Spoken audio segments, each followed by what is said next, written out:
On a juste l'impression, Alexandre Florentin, toujours de découvrir les effets de la canicule à chaque vague de chaleur. Est-ce que les leçons des précédentes canicules ont été tirées, selon vous? Uniquement partiellement. La fameuse canicule de 2003, on en a tiré des conclusions en termes de numéros de téléphone pour les personnes âgées, par exemple.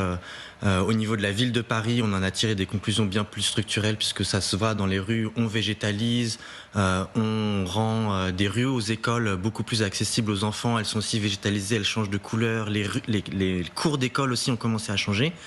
Mais j'ai l'impression qu'au niveau gouvernemental, les conclusions sont toujours pas À la hauteur. là. C'est pas à la hauteur. Là, on a l'impression que, enfin, vous le dites très bien, on est quand même dans cette canicule depuis le 19. Une canicule, ça se prévoit assez bien, 10 jours à l'avance. On a des signaux depuis 2-3 mois déjà. On n'a toujours pas travaillé l'accessibilité des lieux frais au grand public. Là, on avait 2 étudiantes, elles ont le temps, elles peuvent se le permettre. Mais c'est pas le cas de tous. Mais c'est pas le cas de toutes et tous. Dans le contexte parisien, on a beaucoup de lieux frais. On a les musées qui sont rafraîchis avec la fraîcheur de la Seine. On a des halls de bureaux qui sont rafraîchis. Est-ce qu'on pourrait, juste pour le passer les 3 jours, là, est-ce qu'on pourrait accueillir des publics plus fragiles? Est-ce que les établissements qui reçoivent du public et qui sont gérés par l'État, est-ce qu'ils pourraient faire la même chose? Vous l'avez dit, ça veut dire que la mairie de Paris, vous prenez des initiatives. Donc c'est peut-être aussi aux collectivités de faire plus, pas forcément toujours...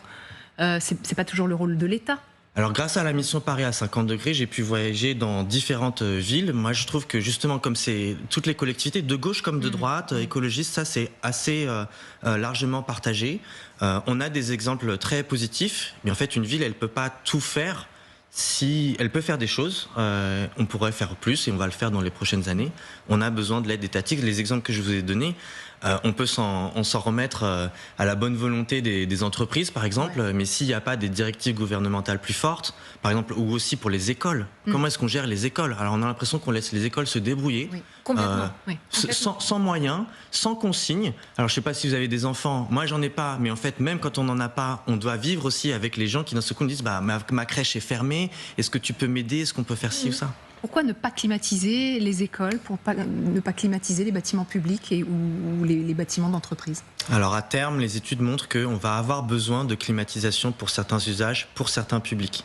Mais en fait, c'est pas du tout la même chose de se dire qu'on va climatiser un magasin de vêtements avec des denrées qui sont non périssables, ou bien aider une famille avec un enfant en bas âge à passer quelques nuits dans un espace qui sera climatisé. Le problème de la clim, c'est que vous refroidissez quelque part, vous réchauffez ailleurs, et par ailleurs, elle a une température maximale de fonctionnement. Vous avez régulièrement des clims qui tombent en panne parce qu'il commence à faire trop chaud.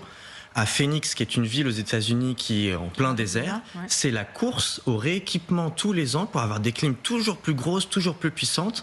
Et en fait, on s'en sort pas. Si tout le monde se climatisait à Paris, il ferait 2 degrés de plus dans les rues. Les moyens qu'on a à l'heure actuelle, c'est que vous avez les hôtels qui sont climatisés. C'est-à-dire là, on est dans la crise, ok?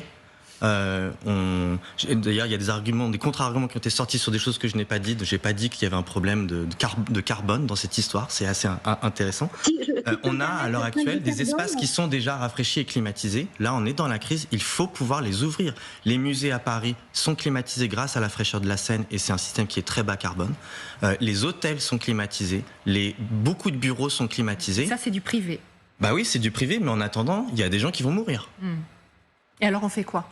Bah là, on aurait besoin d'un gouvernement. Il n'y a que la préfecture qui peut prendre ce genre de décision et de dire, écoutez, là, on a un problème sanitaire majeur. Et là, je pense qu'on est tous d'accord pour dire qu'il faut protéger les personnes âgées, les enfants. Il y a aussi une question très forte sur les femmes enceintes, avec des risques de prématurés. Ces personnes-là, il faut absolument les mettre à l'abri, que ce soit du public ou du privé. En fait, c'est une question d'entraide, là, dans l'urgence. Mais c'est-à-dire que le privé aide le public. Concrètement, c'est ce que vous demandez. Bah, comme on a eu pendant le Covid, à un moment, il faut qu'on change notre organisation socio-culturelle. Oui, là, on est dans l'urgence.